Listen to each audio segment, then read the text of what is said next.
turn the heater off, having that. So, let me have a look what's in fucking view and what's not in view. I can come off the wall a little bit there, can't I? Can I? Who knows? Got a bit more to there. So that's covered me. Right.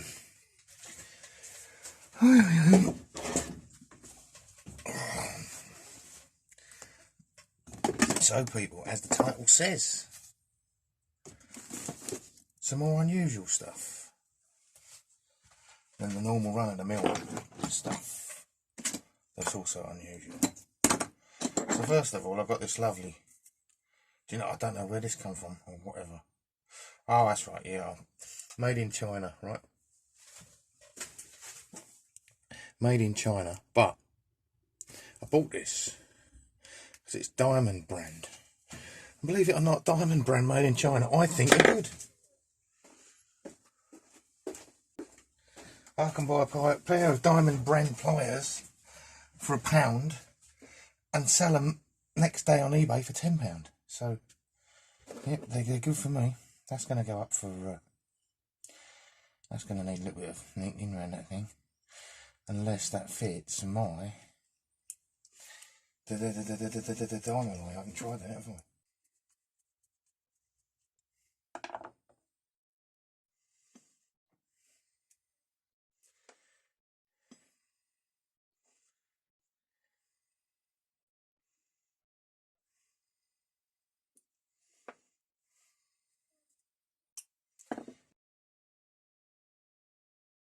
Here, and that just isn't, is it?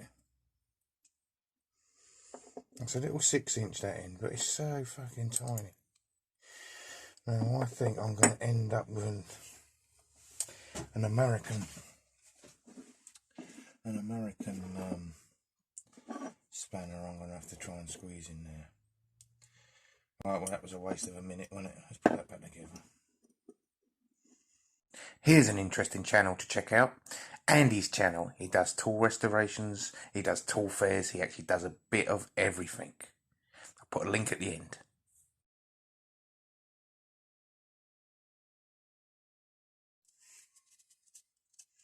Don't know if I've cured my troll problem or not. Steinald.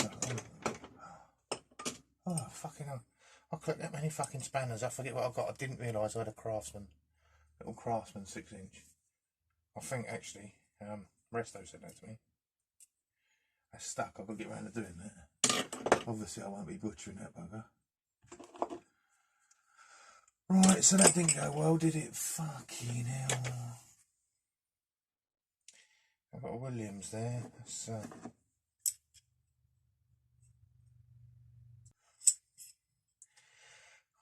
don't know. I mean, have a go with that, couldn't I? Trouble is, if I do this to a little Williams, I ain't got a Williams no more. What you do is to a little shit one, but I reckon, obviously, yeah, no good putting European spanners. Trying to get the later European spanners and the Americans to fit, because that bloody Imperial metric thingy. Oh, look at that. Would you look at that? Right, so now, right, well, it's a Williams then. Much easier to replace a Williams spanner than I don't know. Right. What am I doing? Wheel. Let's try this wheel. And there, will that go? The wheel don't look right, but it's in there. It's its own.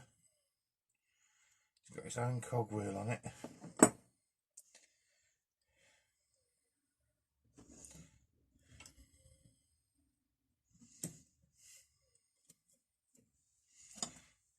Can't get the spindle in because that's too big, alright? But I mean, once that's clean, who would know? Well, only you three.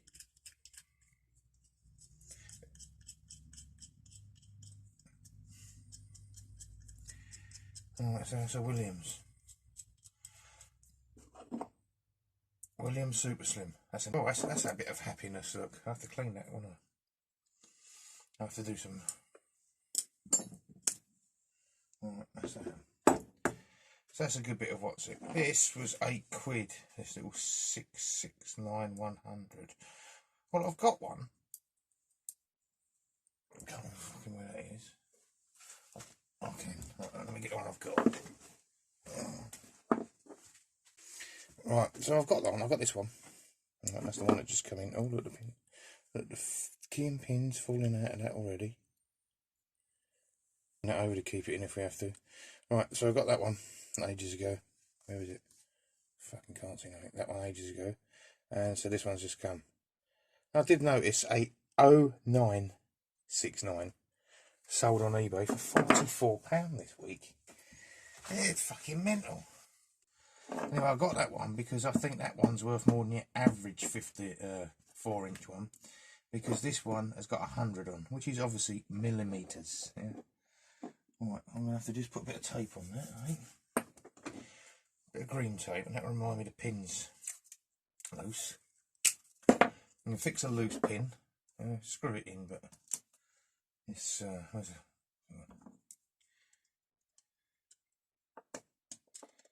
it's got like a half turn on it, so when we cleaned it, we'll get that in, and then we'll just paint over the edge of the, the wrench, and that will keep it in. So put a bit of tape around it for now, because we don't want to lose that little sod.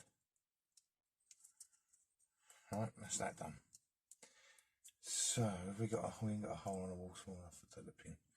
I'll put them both in. I'll put that there. No, I'll put them both in mid-drawer. And then that'll get a little fix and go on eBay. Right, this. I just watched Scoutcrafter's video on this, and I've forgotten with the other things. So this was invented in 1957 by Ted. And I can't remember his last name, so I might have to insert that. This wasn't a 1957 model. See, John, I do listen, because there's a pat number on here. If you want the 1957 model, it'll say pat pending. Right, so it's a box spanner. It's very clever. It grips a nut on 4 sides instead of 2. And I have to agree with Mr. Scoutcrafter when he said, don't know why this didn't become more popular, because it gives a very solid grip on the head of the nut. This is immaculate, as with John's in his video, linked to it at the end. And this is terrible compared to that. I wonder what that's made from. Doesn't look like it's hardly been used. I think they're a very practical tool, and they just didn't catch on. So that's that. Adjuster box, American. Can't remember anything more John said. Sorry, John. These come for a £5 and £3 postage. So I've got a Garrington Kestrel, because I ain't got enough Garrington spanners. Another Garrington Kestrel. Normally the Kestrels are dearer. Another Garrington Kestrel. Not interested. This one's quite nice. The Kestrel. Alright. I like those, obviously. I like the colour this bit in better. It's more tricky. That's just too easy to fill with red paint. This one's trickier. It's got the little bounce in it. And there's another The Kestrel. So I'll probably resell those free. And keep those 2 for my semi-collection. Again, if you look at the ends of these are much more roundy. What I mean by that, bulbous. I mean bulbous across there. Whereas they're flat rounded, they're just a ring. They're a bulbous ring. Right? I know what I mean. And that's all that matters. Right, this is a Thurley number 2. Oh, I can't remember when I bought this a little while back, a few weeks, and I hung it on the hook and forgot about it. So thought I'd show you that. A Thurley. Ben's got a couple of these. I think he's on the lookout for one more for the set. And I think when I clean this up, we'll find this was hardly used. Looking at the teeth, Yeah, they're not bad. They're just age rippled. So, and this has got a thingy up here. It says Win.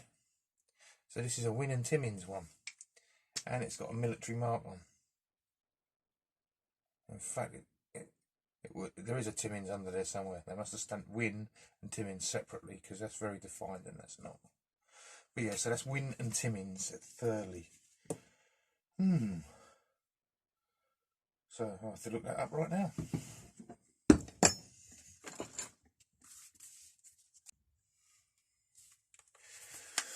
Right, so all I can find is Mr. Thurley, Arthur Thurley. He patented this he filed the patent in 1924, and they all seem to have Win and Timmins on when you see them for sale. So whether he had to go to that company to market it, I don't know. There's only so much I can find out about tools, and then I get distracted. Right, so that's that. This is an 1850s Peugeot Wrench. Peugeot, the car company, but they made bicycles then. And I still don't know why these sort of wrenches have got two sides on. You can only undo one nut at a time.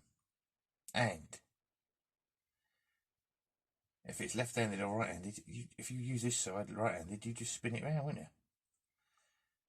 And obviously that's a lot of leverage there, isn't it? Look, a lot of wobble because of that, a lot of wobble. So I might be being really stupid, and you all leave me the same comment and go, then tell me I'm a king idiot, right? And that goes that way, and that way. I don't know. All right, yeah, it goes everywhere. Interesting. So there's one of them on there at the minute, up for 40 quid. I paid £17.50. I think Ben's interested in this. So, like I said, Ben, I do like that very rare set of EA Berg bolt cutters you've got there. Right. And I don't know what else. I mean, just give me the bolt cutters and we'll call it quits. You ain't got to give me nothing else. I know this is a sought after item, and I'm hanging on to it unless a bolt cropper package appears. Right. Oh, I got that. I also got this